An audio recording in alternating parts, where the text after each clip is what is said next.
When the game starts, you're alone in a bunker. You'd cross off another day on the calendar and start to check your gear. You prepare to leave for the nearest town. You strap on your gas mask and pull up your hood. The green light on your oxygen gauge tells you that you'd be able to survive in the airless environment outside. The world was brought to a complete standstill when the air started dissipating. Most didn't know what was happening before it was too late. It wasn't how humanity had figured it would all end. All in all, it was very silent. Quick affair without big explosions or screaming masses fleeing. In fact, no one could have imagined a quieter apocalypse.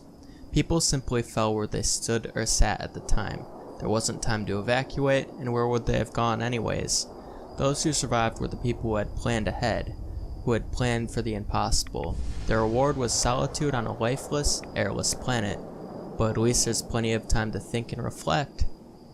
The end happened so quickly that the destruction was very limited. You have entire cities open to exploration and treasure hunting, only you have to watch your air gauge.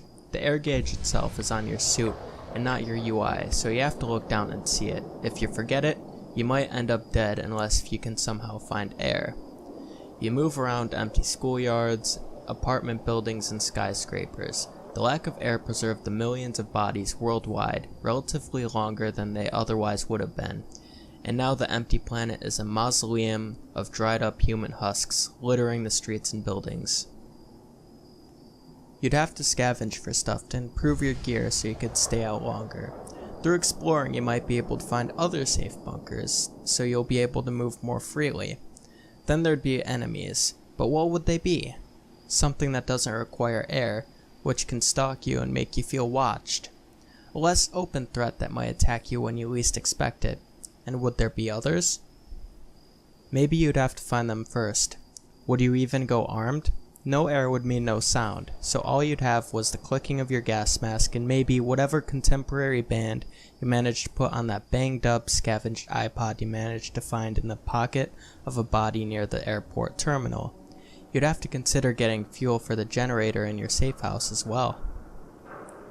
Your only contact with other people would be someone who you talk to frequently over what's left of the internet or some old radio type thing.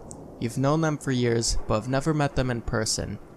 They're your only company in an otherwise dead world, and they're holed up somewhere else, exactly like you. One day, they stop signing in and going on the air, so you decide to find out what happened to them. You only have a faint idea of where their bunker is, and you know you wouldn't have enough air to get there in one stretch. That's where the game really begins.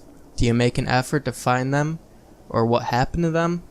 Or do you go on with your life, salvaging, exploring, and listening to your own breathing as you make your way through the still graveyard of humanity?